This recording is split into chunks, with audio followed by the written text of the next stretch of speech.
This is Ryan Elliott for Boxing Social in association with Betfred. We're in Liverpool. Just watched Callum Smith defend his WBA and Ring Magazine titles against John Ryder over 12 rounds. Callum, first and foremost, congratulations. What do you make of your performance this evening? Not the best. He was a bit scrappy late on. It wasn't the best version of me, but stylistically, I don't think it was ever going to be that type of fight.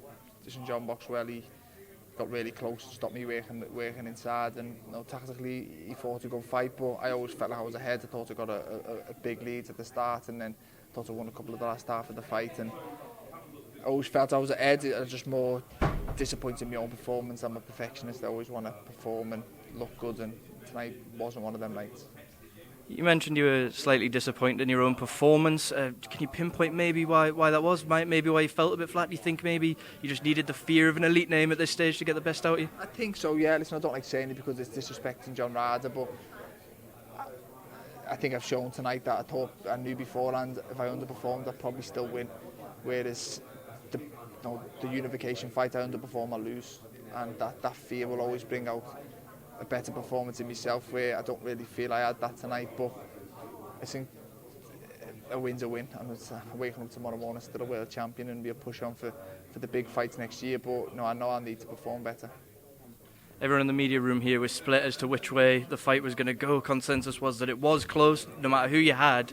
Scorecards wide, been a lot of complaints about that. That said, in that corner, from what Joe was telling you and how you felt in there, when the final bell went, how close do you think it was? Do you think scorecards were about right? Do you think it was a bit closer? How did you sort of think it was going? One of them was wide, the 117, 111 one. I thought the 116, 112, A4 you probably could agree with, maybe 7-5, so what's the 115, 113, but I just don't see how you give him 7 rounds.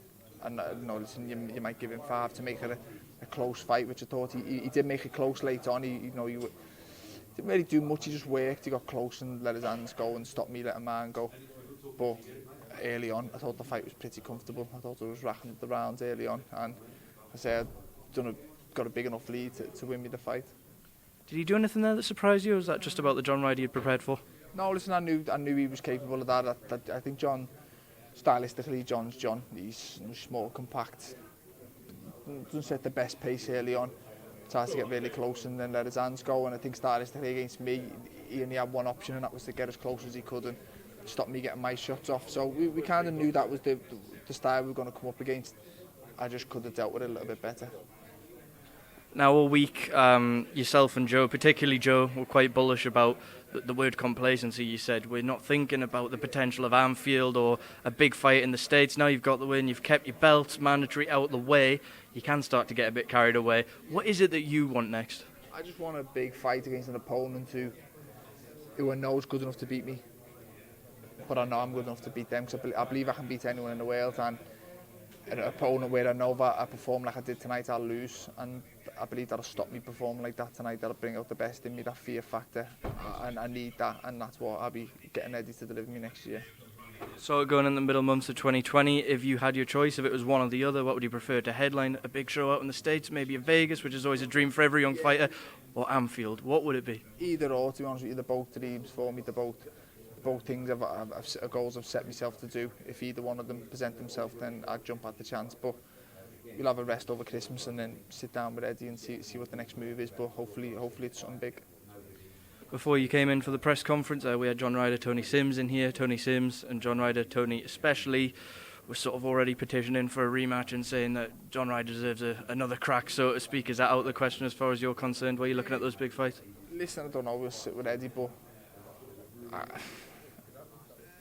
I don't know. I don't know if he's done enough to earn a rematch. And I don't know if a rematch with John Ryder, he still gives me that fear factor. Like I said, I've underperformed and beat him. I could underperform and beat him again, in my opinion, or I could perform and beat him better, but I don't feel like getting any credit for doing it again. So I'd never pick any of my fights. We leave that down to Eddie, but ideally I prefer not to. Like I say, I want a big name. That's no disrespect to John Ryder, but I want one of the better names in the division who've got something that I can gain.